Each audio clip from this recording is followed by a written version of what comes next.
Kristy, great to see you. For folks who are watching this whole interview on Rudy Blair Entertainment Media, RudyBlairMedia.com, we were just talking about all the fussing around we have to do to get out to Halifax because the biggest music show party of the year is happening there. And of course, the JUNO Awards. You are part of an organization that is providing something after the JUNOs that can be considered just as big as that evening. First, how are you doing and how are you handling all of this? I am doing very well. I'm so excited about the Junos coming up in Halifax. As we were chatting about before, I think Halifax will be such an energetic city. It's such an amazing city. There's so much incredible music there. So I'm very excited. Holding up pretty well. We are definitely down to crunch time. You can probably tell by my, I feel like I'm just kind of sitting at my desk 15 hours a day right now, but it's great. We wouldn't have it any other way.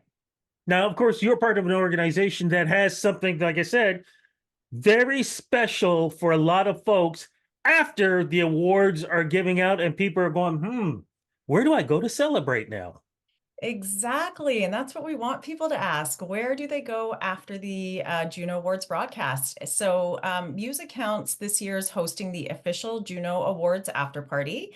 So, all proceeds will benefit MusiCounts. It's the first year that we've taken on this endeavor, but as you said, oftentimes the show ends and thousands of people are leaving the venue and they're like, well, where do we go now? How do we continue the party? So we wanted to give them an opportunity to do that and make it a fundraiser. So have the money go towards supporting music and music education and developing the next generation of incredible Canadian artists. Let's So, talk about that. And I'm sorry, I yeah. don't want to jump in. Let's talk about that because every year I've done an interview for the last, I don't know how many years about music counts. And a lot of people may not know or understand what this is about. You kind of gave a quick explanation, but let's talk about the organization itself because it's extremely important, especially what's been going on in the last couple of years in schools where music programs have been snip, cut. Yeah, exactly. So MusiCounts is Canada's music education charity, and we are affiliated with the Juno Awards. And our goal is to ensure that all kids have access to music and music education through their schools and their communities. And as you just said, music programs have been cut and have been somewhat under assault in the past several years. So something that we consider being just a basic rite of passage in school is not happening in the same way anymore. So we want to ensure that kids do have access to music. They have access to all of the incredible benefits that come along with that. And that's what Music Counts does. You know, I when I was younger, I was in the band. Even though I played football and did all that stuff, I played trombone, baritone, and trumpet. Amazing. Um, I know what it did for me. Can you explain what being in a music program does for the younger folks out there who are, in a lot of ways, still trying to discover and find themselves? Yeah, and that's exactly it. Music really is a critical part of every kid's education. And it helps kids deal with emotions. It boosts their confidence. It helps them develop strong social bonds and really empowers them to use their voice. We've we really saw coming out of the pandemic how important that was when there is an unprecedented level of mental health challenges amongst youth. And we've seen how music can help with that and help kids really use it as a form of expression. So it is so important that we ensure that music education is accessible within schools. And we want to make sure people are aware that this isn't something that is happening for all kids. You know, a lot of times right now, families are challenged to cover just the basics. So private lessons are far too costly. So we want to make sure that kids can get their music and their music education in schools. What's cool is too, And people don't, again, people don't really realize it. Like, you guys will literally, like, if a school doesn't have enough instruments or their instruments are too old, you guys will literally go with the funds they're given to you, buy new equipment and give it to these schools and these kids. Yeah, exactly. We provide up to $20,000 worth of musical instruments to schools across the country. It is done through an application process. So the application's open in the fall for any teachers that might be listening and want to apply. And through an adjudication process, it's determined we will support we've supported thousands of schools across the country over the past 26 years, and about $16 million worth of musical instruments, equipment, and resources. So yes, it's about, traditional band programs, but it's also about Indigenous drumming and DJ Yes. programs and rock bands. And, there are so many incredible ways for kids to indulge in music and participate in music. And we want to make sure that we are providing those instruments and resources that speak to kids. And people should also realize too, we're not just talking about, like, say, maybe uh Ontario or Edmonton. You guys go way up north to make sure that those kids have instruments, because way up there it's not as easy for them too.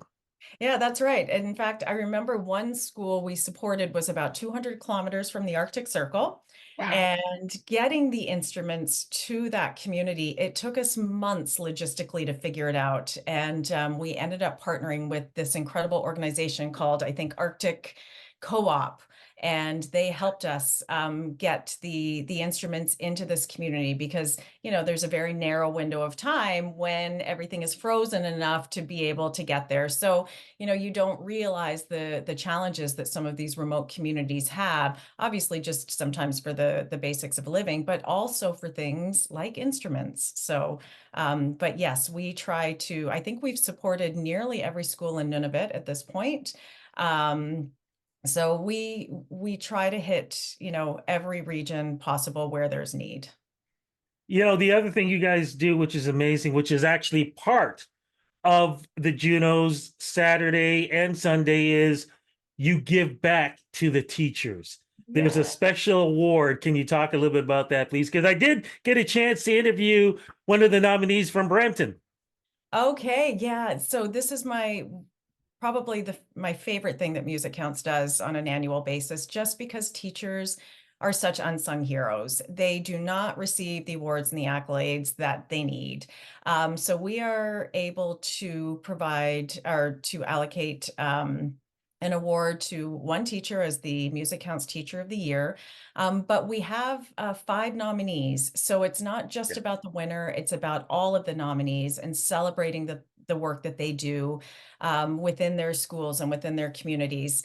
And the Teacher of the Year award is announced on the JUNO broadcast. So they get national recognition and they receive a statuette, they receive a $10,000 prize, and they also receive instruments for their classroom. So we try to make it a prize worthy of the work that they do. And so, yes, that's coming up, and we have some incredible nominees this year. No, you got to add more to that. They get to walk the red carpet. They get to hang out with the stars that we like. They get the 5-star treatment. They get the 5-star treatment. And I'm, again, going back to that sort of unsung hero, this, when they're walking the red carpet, I mean, it is just such an incredible experience for them. And the best part about it is the media outlets want to talk to them. It's not like they're just, people want to hear their stories. And what I find too, during Juno Week, when we're taking them around and we introduce them, we'll have artists coming to introduce themselves to the teachers because they want to share their story. They want to share about what their music teacher meant to them. And that is the most magical part about it, that you have these like amazing, well-known Canadian artists going up to the teachers and saying, can I meet the teacher, and sharing their stories. So it really is, it sort of brings to light why we do what we do. And even the messaging around the Junos, it's these teachers that are inspiring the students that are then going on to become the Juno nominees or the Juno Award winners. And it's not just about obtaining Junos. We all know that, music goes so far beyond that. But to be able to see that, come full circle during Juno weekend is just beautiful. All right, let's get to the after party. After What's going to be party. happening? So where is it going to be?